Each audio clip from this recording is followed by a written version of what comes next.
My mom gave me 48 hours to give my apartment to my sister, or she'd turned the family against me. I refused, and everyone started calling. Turns out she prepared a whole smear campaign just to take my property. I'm 26 male, and I work as a software engineer for a major tech company in downtown Seattle. After years of careful saving, strategic job hopping, and grinding through 60-hour work weeks, I finally secured my dream apartment 6 months ago, a 2-bedroom unit on the 15th floor of a luxury building with floor-to-ceiling windows overlooking Elliott Bay. The rent isn't cheap at $3,200 a month, but I've worked incredibly hard to afford this lifestyle.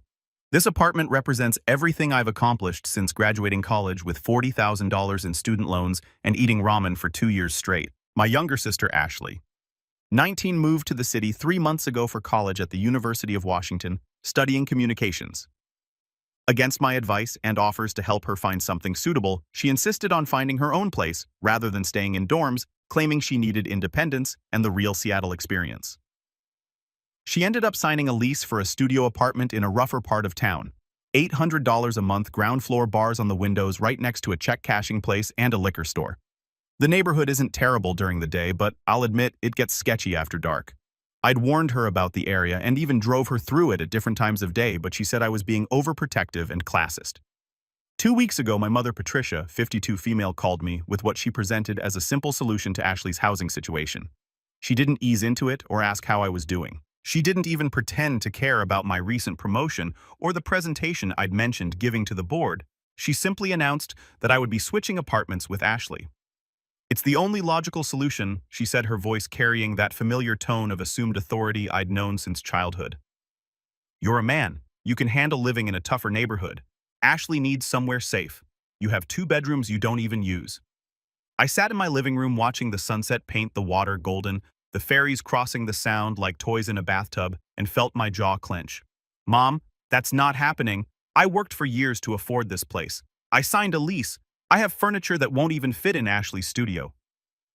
"Family comes first, James. I can't believe you're being so selfish. What if something happens to her? How would you live with yourself?" The conversation deteriorated from there. She employed every manipulation tactic in her arsenal. Guilt about Ashley's safety, Ashley's reminders of everything she'd done for me growing up, conveniently forgetting that I'd paid her back for college help with interest, accusations of not caring about family, comparisons to my cousins who would never let their siblings suffer. When I remained firm, she switched to threats. She'd tell the extended family I was letting my sister live in danger. She'd make sure everyone at her church knew what kind of brother I was. She'd post on Facebook about children who abandon family values the moment they achieve success. "You do what you feel you need to do, Mom," I said, trying to keep my voice level. "But I'm not giving up my apartment." I ended the call, but it was far from over.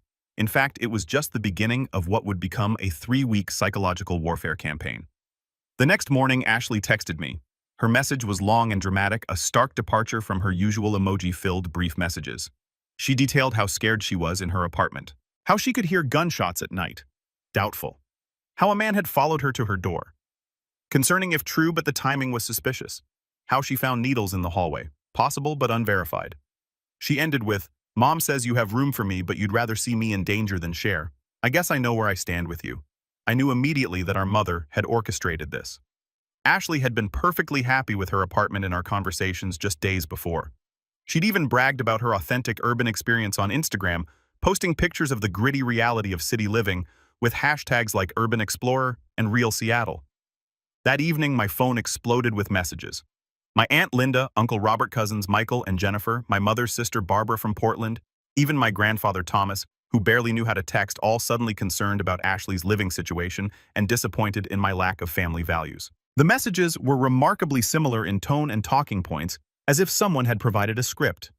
"Heard about Ashley's dangerous situation. Can't believe you won't help your sister. Family should come first. Your mother is worried sick. What would your late grandmother think?" That last one particularly stung. My grandmother, Elizabeth, had passed 2 years ago, and invoking her memory was a low blow even for my mother. I realized then that my mother had weaponized the entire family against me. She'd probably spent hours on the phone crafting her narrative, assigning roles in her orchestrated drama. But here's where things get interesting, and where my professional background became unexpectedly relevant. I've worked in tech long enough to understand the power of documentation, data patterns, and evidence-based decision-making. If my family wanted to play games, I was going to play to win, and I was going to use every tool at my disposal. I started recording everything. Update 1, the evidence gathering phase. I spent the next 3 days methodically documenting every interaction with the obsessive attention to detail that had made me successful in debugging complex code. I installed a call recording app legal in Washington with single-party consent. I'd verified this 3 times with different sources, screenshot every text message with full metadata preserved, saved every voicemail in multiple formats, and created a complex spreadsheet tracking the timeline of communications, noting patterns and inconsistencies. But I didn't stop there. I also did something else. I reached out to Ashley's neighbors through the building's Facebook group under the pretense of being a concerned brother wanting to verify the safety situation. I was careful with my approach, introducing myself genuinely and explaining that I wanted to understand the real situation to best help my sister. What I learned was illuminating. According to multiple residents, the building was actually quite safe. They had security cameras installed 3 months ago, a doorman until 10 p.m. Something Ashley had never mentioned. And the gunshots Ashley mentioned were likely fireworks from a nearby park where kids played basketball and celebrated birthdays. One neighbor, an older woman named Carol, who'd lived there for 15 years, even mentioned seeing Ashley laughing with friends in the courtyard just the night before. Clearly not terrified, she said Ashley often had friends over and seemed to love showing off her bohemian lifestyle to her college classmates. Another neighbor, Brian, mentioned that Ashley had thrown a party 2 weeks ago that went until 2 a.m. Hardly the behavior of someone living in fear. He wasn't complaining, just noting that she seemed very comfortable in the building. Armed with this information, I decided to test a theory. I called Ashley and recorded the conversation, making sure my recording app was functioning properly first. "Hey Ash, I've been thinking about your situation. Before we discuss any apartment changes, I want to understand exactly what's happening. Can you tell me about these safety issues? I want specific incidents, dates, times. I'm trying to build a case here." Ashley launched into a dramatic retelling. But I noticed something. She kept pausing as if checking notes. I could hear papers rustling, the distinctive sound of pages being turned. "Are you reading something?" I asked innocently. "What?" "No, I'm just looking at my homework. I'm multitasking." "Ashley, you told me yesterday you'd finished all your assignments for the week." "What homework?" A pause. "I meant next week's stuff." "Ashley, are you alone right now?" Another pause. Longer this time. "Yes, of course." That's when I heard it. Our mother's voice in the background, whispered but distinct. "Tell him about the man following you. Make it sound scarier." "Actually, Mom's there, isn't she?" I said calmly. "No, I mean she just stopped by at 9 p.m. on a Tuesday. She lives 45 minutes away. She was in the neighborhood." I hung up and immediately called my mother's cell. It rang once before going to voicemail. I called Ashley back straight to voicemail. They were coordinating, probably discussing their next move. I made notes of all of this, including timestamps and the duration of silenced phones. Over the next week, the pressure campaign intensified dramatically. My mother called my employer claiming there was a family emergency and I needed to be reached immediately. This backfired spectacularly when my manager, concerned, pulled me aside to ask if everything was okay. I had to explain the situation, which was professionally embarrassing. She showed up at my apartment building 3 times, but was turned away by the concierge. Thank God for security, worth every penny of that high rent. On the 3rd attempt, she made such a scene that the building manager had to threaten to call the police. She even contacted my ex-girlfriend Lisa on Facebook, trying to recruit her to the cause. Lisa, to her credit, immediately screenshot the messages and sent them to me with a "your mom is crazy" note. The messages to Lisa were particularly manipulative, claiming I was letting pride endanger family and asking if Lisa could talk sense into him as someone who once loved him.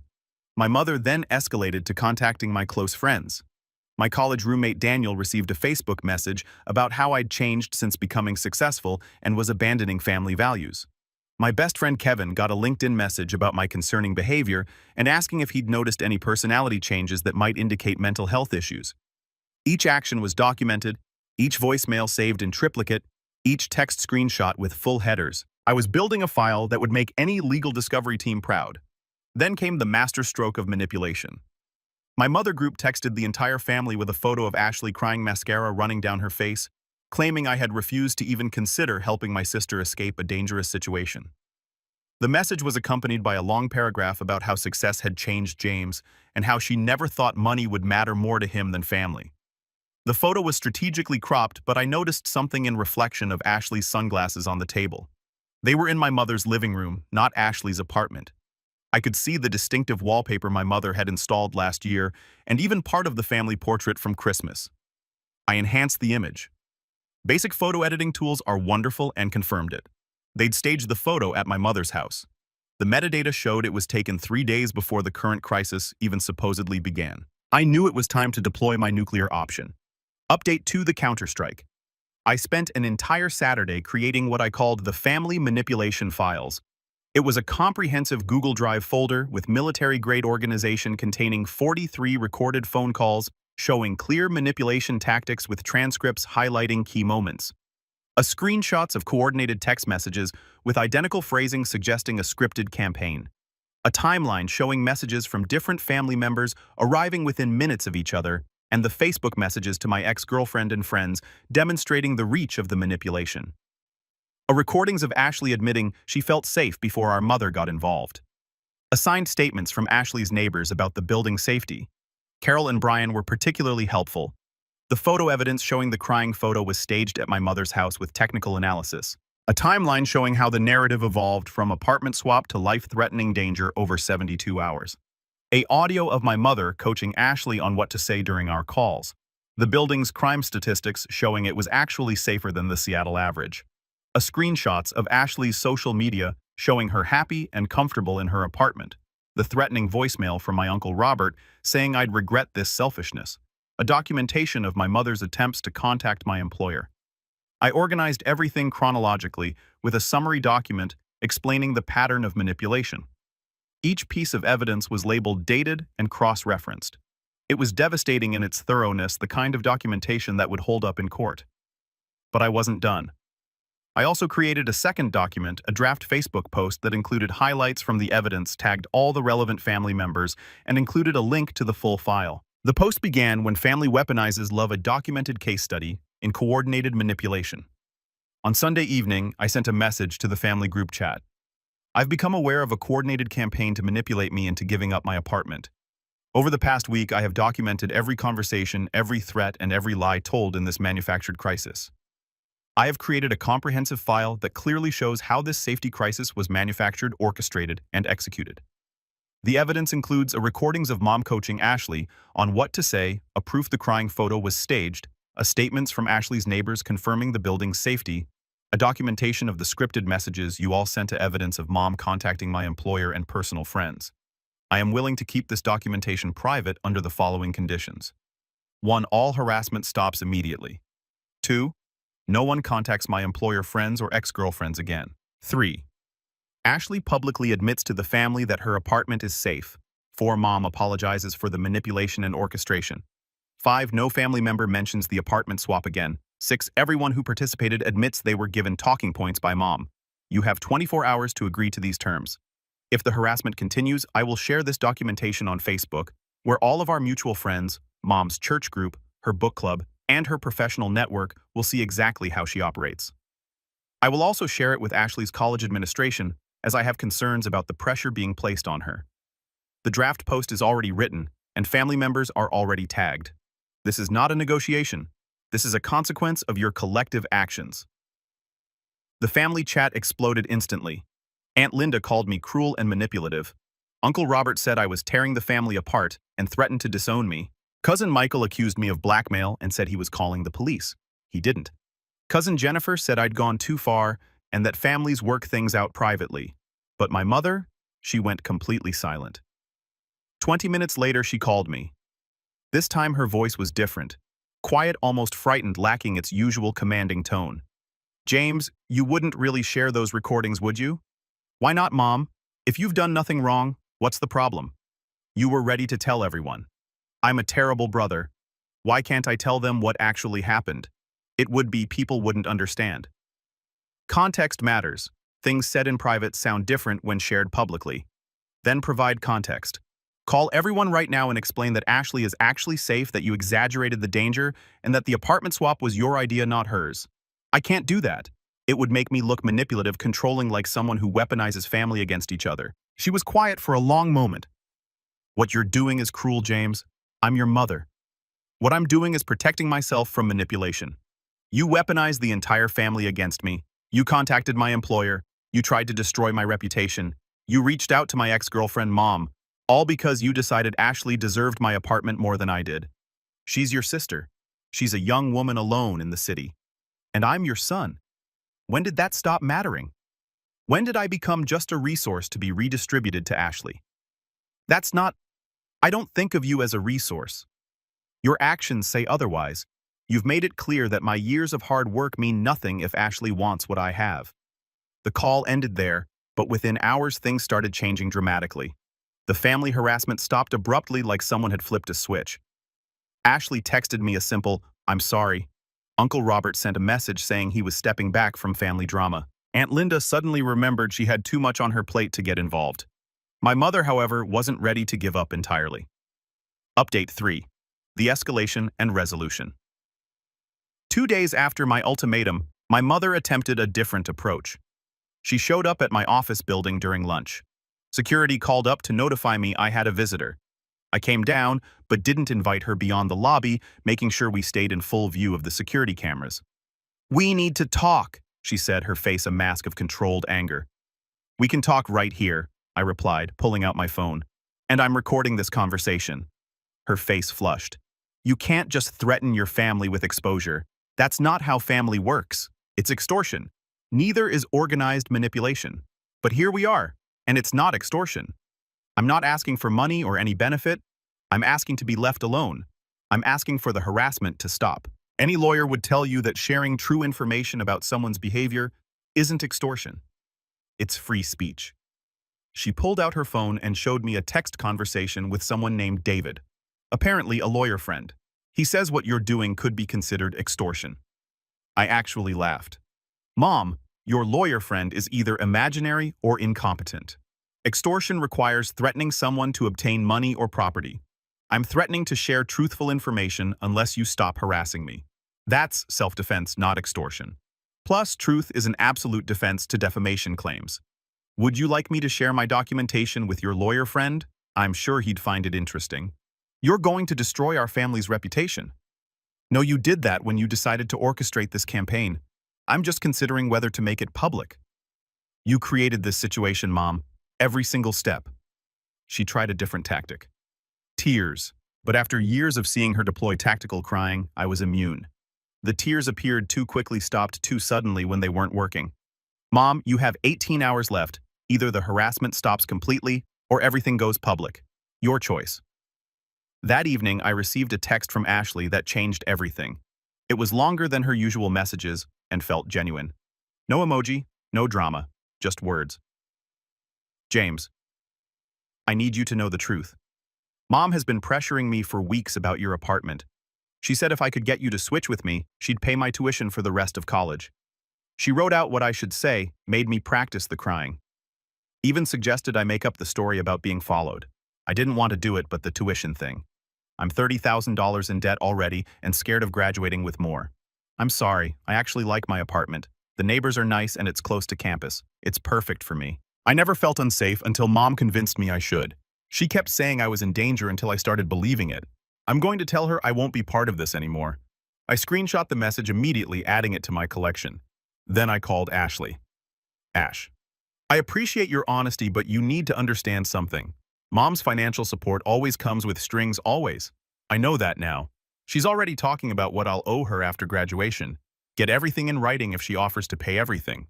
And maybe consider that debt is better than decades of manipulation." The next morning, with 3 hours left on my deadline, my mother sent a message to the family group chat. "I want to apologize for the recent drama regarding the apartment situation. I overreacted to Ashley's living situation and created unnecessary conflict. Ashley has assured me she feels safe in her apartment, and I was wrong to involve everyone in what should have been a private conversation. I apologize to James, especially for the pressure I put on him. It was strategic, minimizing her actions as overreacting rather than admitting to manipulation, but it met my requirements. The harassment stopped immediately." Update 4. The aftermath. 1 month later, the family dynamics shifted dramatically after what everyone started calling the apartment incident, though no one spoke about it directly. Thanksgiving was awkward, but peaceful. My mother treated me with a cold correctness, never quite meeting my eyes, speaking to me only when necessary. Other family members, seemed almost afraid to engage with me beyond surface pleasantries. Conversations would stop when I entered rooms, then restart with forced cheerfulness about safe topics like weather or sports. Ashley and I actually grew closer, free from our mother's manipulation. She confessed how exhausting it had been to maintain the performance. She'd never wanted my apartment. She actually loved being in a more artistic, diverse neighborhood. The coffee shops, the street art, the community gardens, it was everything she'd wanted from city living. We started having coffee once a week, building an authentic relationship without our mother's interference. I actually feel safer in my neighborhood than I would in yours, she admitted one afternoon. Your building is so isolated, so corporate. My neighbors look out for each other. The most interesting development came from an unexpected source. My Aunt Linda called me privately. James, I owe you an apology. After everything settled, I started thinking about other times Patricia had gotten the family involved in personal disputes. There's a pattern I hadn't seen before. She went on to describe 3 other incidents over the years where my mother had weaponized family opinion to get her way. When cousin Stephanie wouldn't let mom plan her entire wedding suddenly, the family was concerned about Stephanie's mental state and control issues. When my uncle Christopher wouldn't lend mom money for her kitchen renovation, the family heard about his selfishness and forgetting where he came from. Each time the target had eventually capitulated under the pressure. You're the first one who fought back effectively, Linda said. I think it shocked her. She's used to controlling the narrative. Your documentation thing was genius. She can't spin it when you have recordings.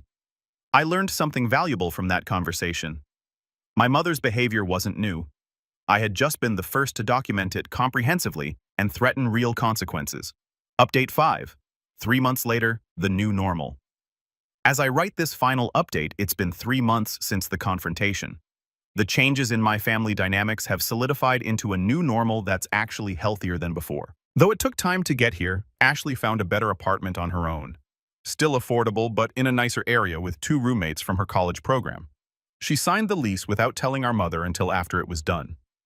When mom started to object, Ashley simply said, I don't want another apartment incident, and the conversation ended there. The new place is actually in a converted artist loft, and Ashley loves the exposed brick and large windows. She's even started a small herb garden on the fire escape. My relationship with my mother has evolved into something I call documented détente. She's unfailingly polite, but careful. Every interaction feels like she's aware of being potentially recorded. She's right. I still document everything. She no longer attempts manipulation, at least not with me. When she starts to fall into old patterns, I simply take out my phone and place it on the table. She stops immediately. The extended family treats me differently too. There's a weariness, but also a respect. Cousin Michael recently told me at a family barbecue, we all know not to mess with you now. You came prepared to that fight in a way Patricia never expected. It's actually kind of badass. Even Uncle Robert, who'd been the most aggressive in his messages, pulled me aside at that same gathering. Look, James, I didn't know Patricia had orchestrated all that. She made it sound like Ashley was in real danger. I should have asked more questions. The most satisfying moment came last week. My mother called to ask if I could help with a technical issue on her computer. The conversation was normal, even pleasant. We discussed the weather, her garden, my recent promotion. At the end, she said something that stunned me. James, I want you to know I've been seeing a therapist. The apartment situation made me realize some things about how I handle family relationships. I'm working on it. I didn't know how to respond initially, so I took a breath and simply said, That's good, Mom. I hope it helps. The therapist asked about the recordings. She said it was a wake-up call I needed. I've been controlling my children's lives for too long. What else has she said? That I use the family as a weapon. That I create crises to maintain control. That I see my children as extensions of myself rather than individuals. She paused. She's right. That's a big realization, Mom. Would you delete those files, the recordings and screenshots? It's hard knowing they exist. I thought about it for a moment. No, Mom. They're insurance. But I promise they'll never see daylight as long as the manipulation doesn't return. She sighed. I suppose that's fair. The therapist said you had every right to protect yourself. I'm glad you're getting help, Mom. Really, and I meant it. The threat of exposure had accomplished what years of arguments never could. It had forced my mother to confront her behavior and seek professional help. Final reflection. Looking back, I realized this was never really about the apartment. It was about power control, and the toxic assumption that family can treat you however they want without consequences. My mother had spent decades perfecting her manipulation tactics, rallying flying monkeys to pressure her targets into submission. She'd created an entire family culture where her word was law and disagreement was betrayal. What she didn't account for was that her software engineer son would approach the situation like debugging bad code, methodically documenting each error, creating reproducible test cases, and implementing a permanent fix. The same skills that made me successful in tech became my tools for combating familial manipulation. The recordings and screenshots weren't just evidence. They were a mirror forcing my family to see their behavior clearly for the first time. The threat of public exposure wasn't cruel. It was the only accountability they'd ever faced. For the first time, there would be consequences for their actions that my mother couldn't control or spin. I still have the files backed up in 3 different cloud services and on 2 physical drives. Every few weeks I review them partly to remind myself I wasn't imagining things, partly as a warning to stay vigilant. The manipulation may have stopped, but the capacity for it remains. My mother's therapy is promising, but decades of behavior don't change overnight. Ashley and I have developed a close relationship built on honesty rather than manipulation. We have a running joke now. Whenever our mother starts to display old behaviors, one of us will casually mention documentation in conversation. It's become our safe word, our subtle reminder that we're watching, we're recording, and we won't be victims again. Last week, Ashley told me something that made everything worth it. "You taught me that I don't have to accept being manipulated just because it's family doing it. That's a lesson I'll carry forever." The apartment swap demand was the best thing that could have happened to our family. Not because it succeeded, but because its failure exposed the dysfunction we'd all been ignoring. Sometimes the only way to stop a bully is to show them you've been keeping receipts. My name is James. I'm 26 years old, and I successfully defended my home against a coordinated family manipulation campaign by threatening to expose their tactics to the world. I regret nothing except not starting the documentation sooner. If I'd known earlier what I know now, I could have saved myself years of subtle manipulation and guilt trips. To anyone facing similar family manipulation, document everything.